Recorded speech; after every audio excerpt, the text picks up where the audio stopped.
کہ دو عیدوں سے بھی بڑھ کے یہ دن ہے، عید الفطر اور عید الاضحیٰ، ان دونوں عیدوں سے بڑھ کے فضیلت والا یا عظمت والا دن جمعہ کا دن ہے۔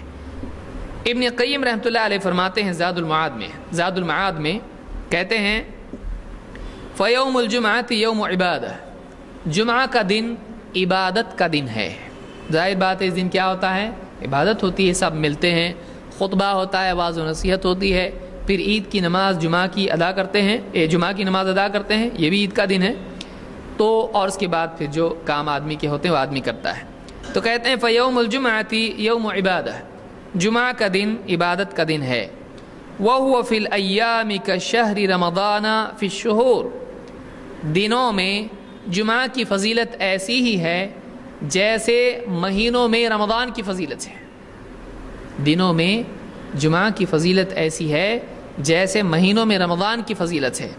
وَسَاعَةُ الْإِجَابَةِ فِيهِ كَلَيْلَةِ الْقَدْرِ فِي رمضان، اور اس میں ایک قبولیت کی گھڑی ہوتی ہے جس میں اللہ دعاؤں کو قبول کرتا ہے۔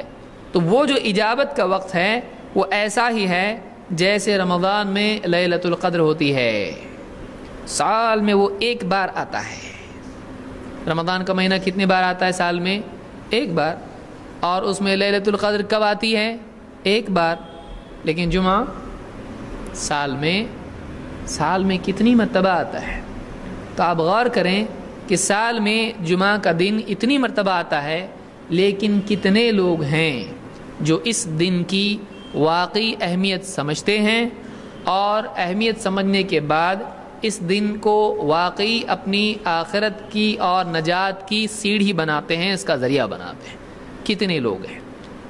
کتنے لوگ تو ایسے بھی ہیں، اللہ رحم فرمائے اور ہدایت دے، جمعہ کا دن فلموں والا دن ہوتا ہے اور تھیٹر میں جاتے ہیں جمعہ کے دن۔ کتنے لوگ ہوتے ہیں، ارے نئی فلم لگی ہے، چلو، کبھی جمعہ کی نماز پڑھ کے اور کبھی جمعہ کی نماز چھوڑ کے۔ اللہ تعالیٰ ہدایت دے دے۔ تو اس سے معلوم ہوا کہ جمعہ کا دن، پہلی بات معلوم ہوئی کہ جمعہ کا دن سارے دنوں میں افضل ہے، اور اس میں عید کے دن بھی آ جاتے ہیں، عید سے بھی افضل ہے، عید سے بھی افضل دن یہ ہے۔